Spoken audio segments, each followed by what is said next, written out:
Hare Krishna, Dandavat Pranams, dear devotees. Today is 12th of May 2024.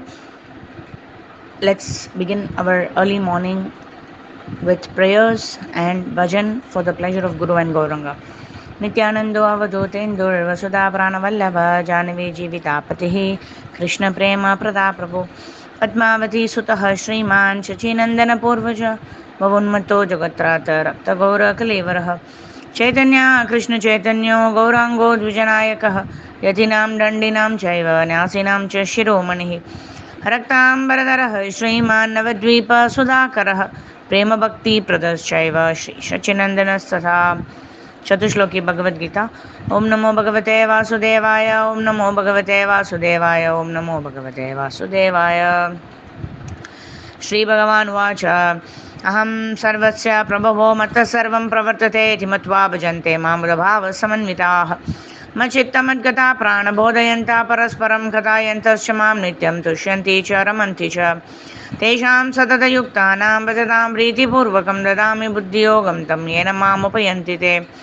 तेषमेवानुकम्पार्थम् अहम् अज्ञानजं तमः नाशयामि आत्मभावस्तु ज्ञानदीपेन भास्वतः चतुश्लोकी भागवतम् ओम नमो भगवते वासुदेवाय ओम नमो भगवते वासुदेवाय ओम नमो भगवते वासुदेवाय श्री भगवान वाच अहमेवासमेवाग्रे नान्यद्यत् सत्परं पश्चादहं यदेत च यो वसिष्येत सोऽस्म्यहं हृदयेरितं यत् प्रथीयेत न प्रथीयेत चात्मनि तद्विद्यादात्मनो मायां यथा भासो यथा तमः यथा महान्ति भूतानि भूतेषु चावचेष्वनो प्रविष्टानि अप्रविष्टानि तथा तेषु न तेष्वहम् एतावदेव जिज्ञास्यं तत्त्वजिज्ञासुनात्मनः अन्वयाव्यतिरेकाभ्यां यस्यात् सर्वत्र सर्वथा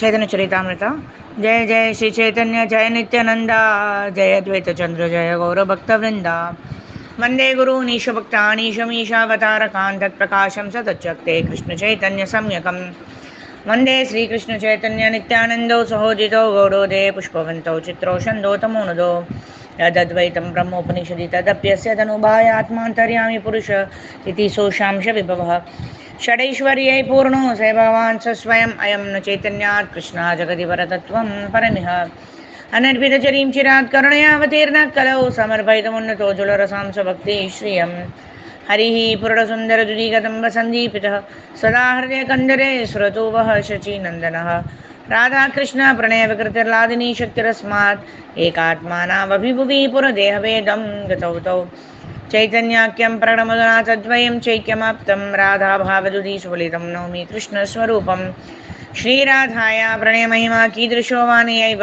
स्वाद्यो येनाद्भुतमधुरिमा कीदृशो वा मदीयः सौख्यं चास्य मदनुभवतः कीदृशं वेति लोभात् तद्भावाद्यः समजनीश शशिगर्भसिन्धौ हरिन्दुः